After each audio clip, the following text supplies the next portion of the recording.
Hello दोस्तों, मैं हूँ CA Ritika Jain. Welcome to my YouTube channel. आज हम लाइव देखेंगे कि जीएसटी 4 कैसे भरी जाती है। जिन लोगों ने कंपोजिशन स्कीम ऑप्ट की हुई थी उनके लिए फाइनेंशियल ईयर 1920 से जीएसटी 4 एनुअली कर दी गई है। इससे पहले ये क्वार्टरली जाती थी। जीएसटी 4 की due date for financial year 1920 30 April 2020 थी, जो कि एक्सटेंड करके 31 अगस्त 2020 कर दी गई है। तो अब मैं आपको बताती हूँ कि जीएसटी 4 किस तरह से भरनी है। सबसे पहले आपको पोर्टल पे लॉगिन कर लेना है। लॉगिन करने के बाद सर्विसेज के टैब में रिटर्न सेलेक्ट करना है और रिटर्न के टैब में एनुअल रिटर्न पर क्लिक कर लेना है। यहाँ पर आपको सबसे पहले अपना फाइनेंशियल ईयर सेलेक्ट करना है। यहाँ पे हमने फाइनेंशियल ईयर 1920 सेलेक्ट कर लिया है। दोस्तों, जीएसटी 4 भरने से पहले आपको ध्यान रखना है कि आपने अपनी सारी CMP 08 क्वार्टरली फाइल कर ली हो, अदरवाइज़ जीएसटी 4 का टैब आपके लिए एक्टिवेट नहीं होगा।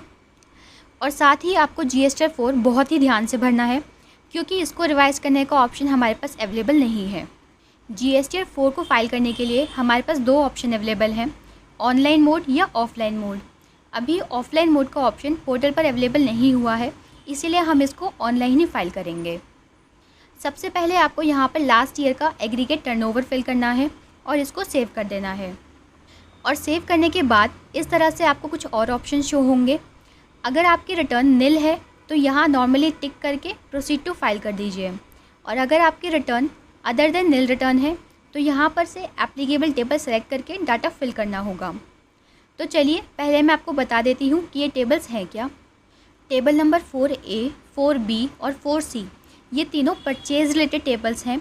इसके अंदर आपको अपना सारा परचेज़ का डाटा फिल करना है। टेबल नंबर 4A के अंदर जितनी भी आपने परचेजेस रजिस्टर्ड सप्लायर से करी है वो डाटा जाएगा। टेबल नंबर 4B के अंदर रजिस्टर्ड सप्लायर से लेकिन रिवर्स चार्ज मैकेनिज़्म के अंदर जो भी परचेज़ करी है वो डाटा जाएगा। और 4C में जो भी आपने परचेजेस अनरजिस्टर्ड सप्लायर से करी है उसका डाटा जाएगा। ध्यान रखिएगा, अगर आपने कुछ परचेज़ रिवर्स चार्ज में अनरजिस्टर्ड सप्लायर से करी हैं तो वो आपका टेबल नंबर 4C में जाएगा, 4B में नहीं जाएगा।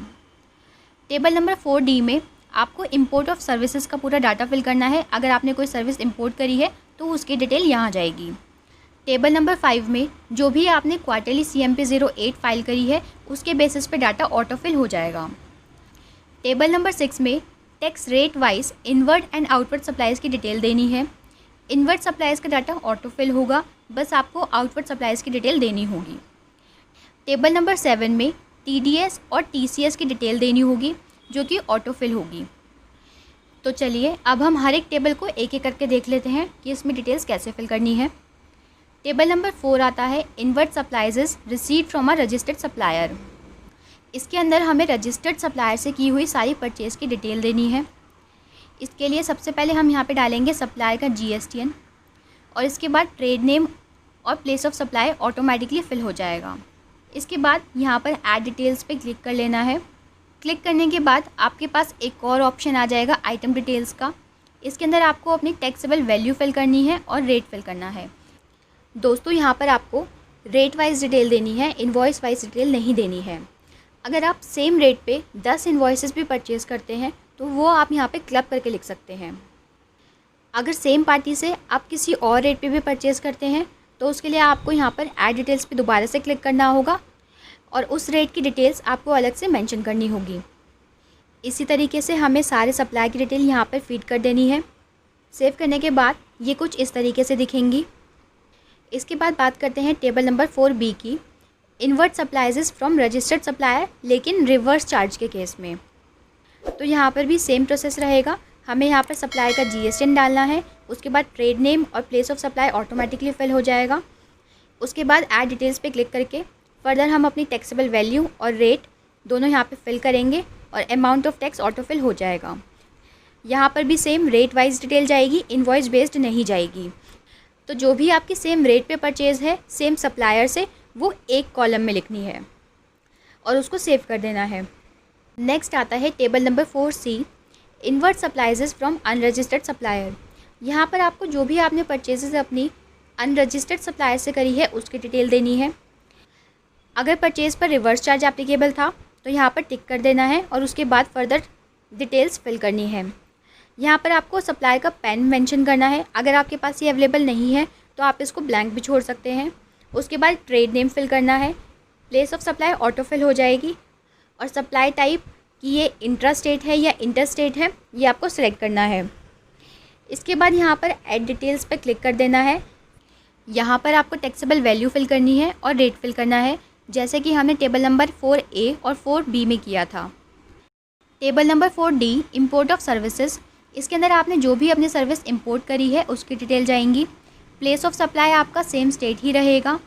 उसके बाद ऐड डिटेल्स करके यहाँ पर आप अपनी टैक्सेबल वैल्यू और रेट दोनों फिल कर सकते हैं और इसको सेव कर देना है। नेक्स्ट आती है table number 5 summary of CMP 08।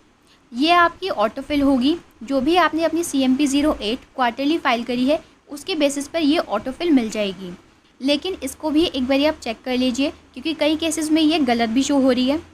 Table number 6 आती है जिसके अंदर आपको अपनी टैक्स रेट वाइज इनवर्ट सप्लाइजेस और आउटवर्ड सप्लाइजेस की डिटेल देनी है। यहाँ पर जो आपको इनवर्ट सप्लाइजेस की डिटेल देनी है वो सारी नहीं देनी है, सिर्फ वो वाली देनी है जिनके ऊपर रिवर्स चार्ज एप्लीकेबल है, और ये भी आपके लिए ऑटो फिल करके आएगा। तो आप एक बार अपने रिकॉर्ड से इसको मैच कर लीजिए। लेकिन आउटवर्ड सप्लाइजेस के केस में ये आपको manually rate wise detail fill करनी होगी, जैसे कि आपने 6% पे 5% पे कितना अमाउंट सेल किया है उसकी आपको अलग अलग डिटेल प्रोवाइड करनी होगी। और ये डाटा आपका CMP 08 से मैच किया जाएगा कि अगर आपका इसमें से कुछ डिफरेंस निकलेगा टैक्स में तो आपको वो एडिशनली पे करना होगा। नेक्स्ट आता है टेबल नंबर 7 TDS या TCS क्रेडिट रिसीव्ड। जो भी आपको पूरे साल में TCS या TCS का क्रेडिट अवेलेबल होगा वो आपका यहाँ पर ऑटोफिल शो हो जाएगा। ये सब डिटेल्स भरने के बाद आप यहाँ से बैक कर दीजिएगा तो आप वापस से अपने वो फर्स्ट पेज पे पहुँच जाएंगे जहाँ पर आपने एग्रीगेट टर्नओवर भरा था। सारी टेबल भरने के बाद रिटर्न की ड्राफ्ट कॉपी यहाँ से PDF या एक्सेल फॉर्मेट में डाउनलोड कर लें और फाइनल फाइल करने से पहले एक बार अच्छे से चेक कर लें, क्योंकि जैसे कि मैंने पहले बताया है कि इसको रिवाइज़ करने का ऑप्शन हमारे पास अवेलेबल नहीं है। ये आपको कुछ इस तरह दिखेगी, PDF फॉर्म में इस तरह से और एक्सेल फॉर्मेट में इस तरीके से। चेक करने के बाद प्रोसीड टू फाइल पे क्लिक कर लें तो आपके सामने इस तरह से पूरा फॉर्म ओपन हो जाएगा। इसको चेक कर लें और कंटिन्यू कर दें। अब आपके पास यहाँ पर कैश लेजर बैलेंस शो होगा कि आपका कितना कैश अवेलेबल है पोर्टल पर। उसी के जस्ट नीचे पेमेंट ऑफ टैक्स शो होगा। जो भी आपने अपनी डिटेल्स आउटवर्ड सेल्स की इस फॉर्म में फिल करी है उसी के बेसिस पर यहाँ पर आपका टैक्स पेबल शो करेगा, और यहाँ पर जितना भी अभी तक आपने अपना टैक्स पे किया है CMP 08 में वो शो करेगा। अगर इनमें डिफरेंस होता है और आपने अभी तक कम टैक्स पे किया था तो वो आपको यहाँ पर एडिशनली पे करना होगा। उसी के साथ अगर आपकी कोई लेट फीस या इंटरेस्ट लायबिलिटी बनती है तो वो भी आपको यहाँ पर ऐड करके पे करनी होगी। एडिशनली कैश रिक्वायर्ड को चालान के थ्रू पे करना होगा, जैसे हम नॉर्मली पे करते हैं उस तरीके से। अब ये देखिए पेमेंट करने के बाद यहाँ पर एडिशनल कैश रिक्वायरमेंट 0 हो गई है।